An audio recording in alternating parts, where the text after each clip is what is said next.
Hi, everyone. Welcome back. And I hope you enjoyed the screening of the film. And we are here with our director, Anders Thomas Jensen. Hi, welcome. Thank you. Great.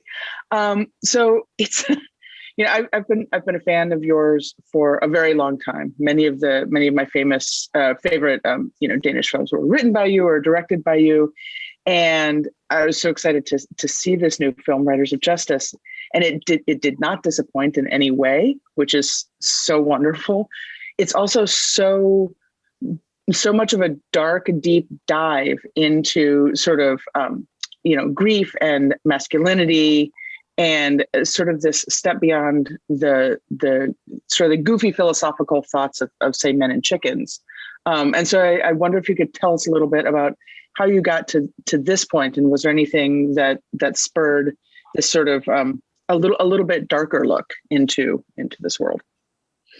Well, the idea came from I had, like all other men apparently have like this 40-year crisis where you sort of have a minor depression, look at your kids, your life, and your wife, and start thinking, is this really just it? And where did time go? And I wasn't here, and all those questions.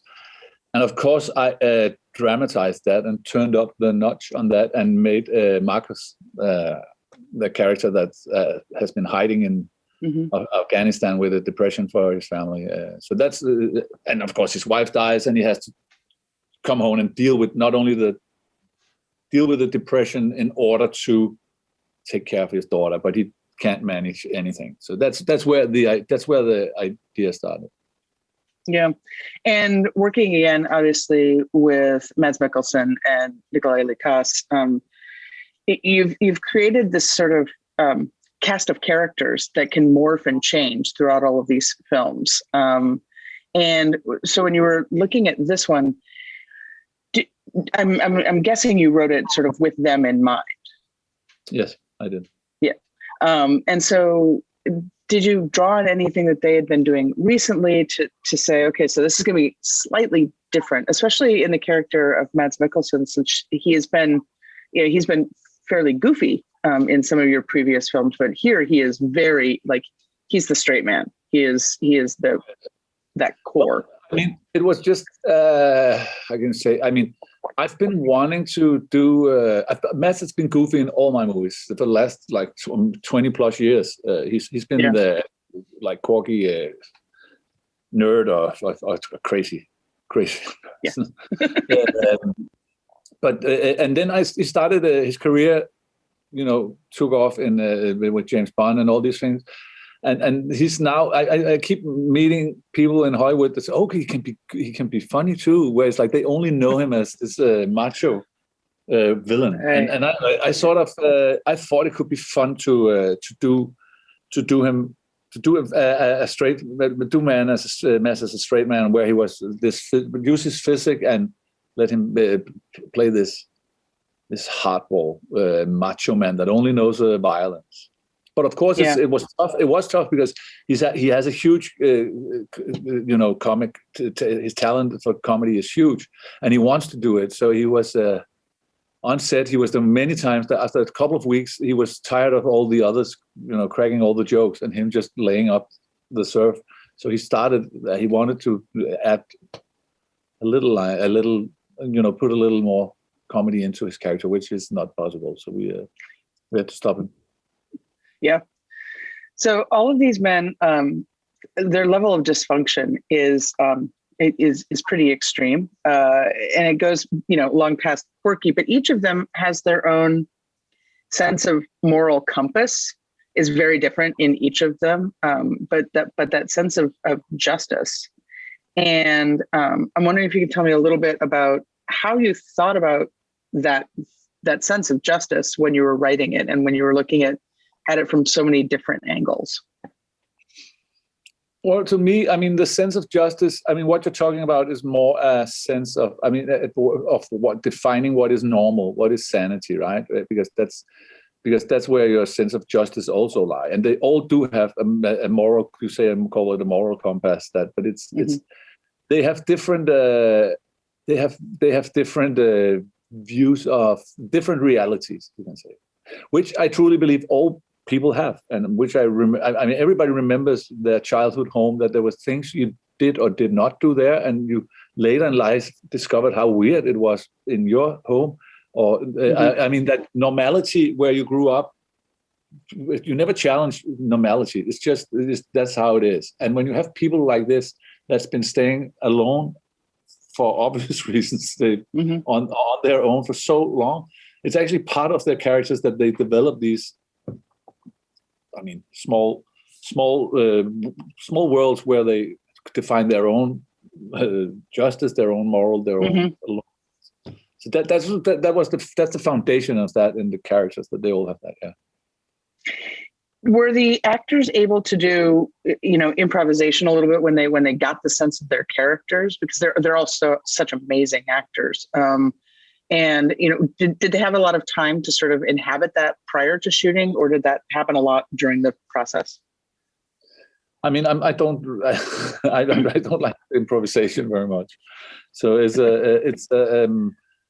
they're so good. I mean, they read the script, we met up. We have one day where we sort of read and eat candy, and then I will take all their notes and we define the characters, and then I will do a new draft, and from there we'll work costumes and start there. So we do have time to work on it. And the characters are made there.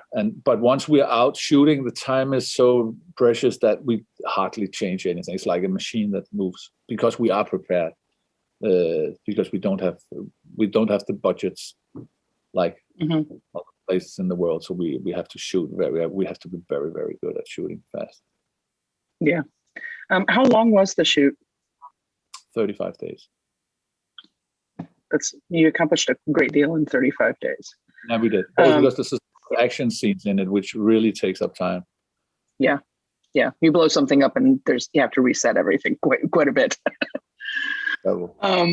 So I'm curious about Marcus as a character, and that sort of like that deeply conflicted. So he carries two of the emotional storylines: the father-daughter and that sort of wounded animal coming home. Was he always going to be a soldier, and is that how that woundedness is expressing? Yeah, actually he was. He was because because he's perfect. A soldier is just perfect for a man who's not able to express feelings and only knows violence. I mean, his job is violence, right? So that's thematically it's perfect for a man who's stuck in this, trapped in this macho picture. So yeah. Yeah. Some of your younger characters, younger actors were so good. Can you tell me, obviously you had your main character sort of in mind while you were writing. I say obviously, I'm making an assumption. Can you tell me a little bit about finding some of those other supporting characters, because they round out? Yeah, I mean the Andrea, who plays the girl, the daughter. She's I did another film called Daniel, which I wrote the script for, and I went to this screening, like a rough cut of it, and I didn't comment on the film. I just said, "Who is that girl?" She had a small part in it. It was so good. She is just a natural. She's a singer, a musician, but she's just great.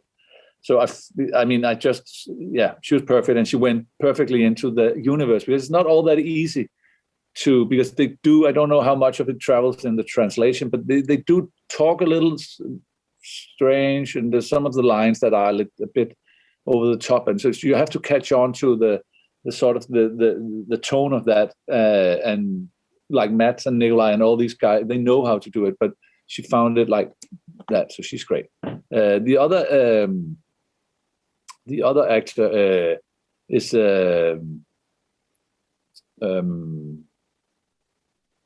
oh, come on, that's horrible. Oh, no. She was. I can't remember what his name is, which is. I hope nobody will see this because it's so embarrassing. But he was in. He's a young, really good actor. He was also in Another Round. But his hair isn't dyed. I don't know if you saw that, but he's the guy who they tell to say they have a drink before you go to the exam. Right. So yep. he's in that Albert. His name is Albert. Oh my God! Wow, that's embarrassing. It all happens. You talked a little bit about this world that Andrea and Albert have to sort of drop into. You really do create quite an insular, like almost a bubble world in your films a lot. It's that they don't really interact with the outside world except for these very brief moments. And I'm wondering what, how do you support a world like that? Does it feed itself from the inside in terms of character building? Does it, is there outside interaction? I'm quite sure exactly how to ask a question around that, but it really is about world building through character, because you're not world building necessarily through sets, although Men and Chickens definitely had a very evocative set. And maybe here the barn is that evocative set where everyone is given free form to sort of be who they are. Yeah, well, I mean, this movie is probably the least like production design movie where you're absolutely right that in this movie we do put a setting with the Lithuanian Estonian start, but it's more. I mean, we set the tone of this is a fable with this beginning and end, and there are small things, but it's almost realistic. I mean, I know the barn is over the top, but that is like the psychological space, like it's like exaggerated psychological space for Leonard and for them all to set their wild revenge desires free. But else, you're absolutely right that the tone is created by the universe is created by the tone between them in the acting and in the. Of course, there's a bit of the color grading stuff, but it is in between the actors, and there is I'm amazed that it can travel that tone. Actually, that it travels even though you don't understand Danish, that you get it, that you sense it, which is great. Yeah, well, I mean. I think a lot of it, is on the script, obviously, and on the backs of the actors being able to sort of, not only are they fully inhabiting their own little bubble world, now those little bubble worlds are having to interact and inhabit a larger bubble world, and convince each other of something that they think might be right, but they're not sure is right, and that deep underlying, like, constant questioning about where they fit in the moral universe. I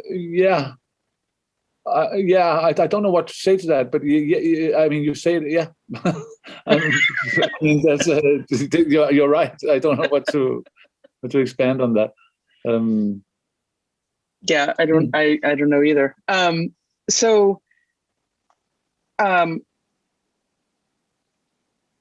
I know I just got a little, it's very early in the morning here. So the film did well in Danish cinemas, and now has been picked up obviously by Magnolia here for the US. And we're really, really excited to have it as part of the Seattle International Film Festival. What are you working on now? Because, looking at your resume, you don't really stop working. No, I am working on a couple of things, which I, of course, cannot say anything about. I've done another screenplay for a Danish director since I closed this one, and I'm partly working on another one, two others. But it's all it's a story. It's a historic piece. One of them is a historic piece, and hopefully later this year I'll start writing a new story for myself. That's I have to.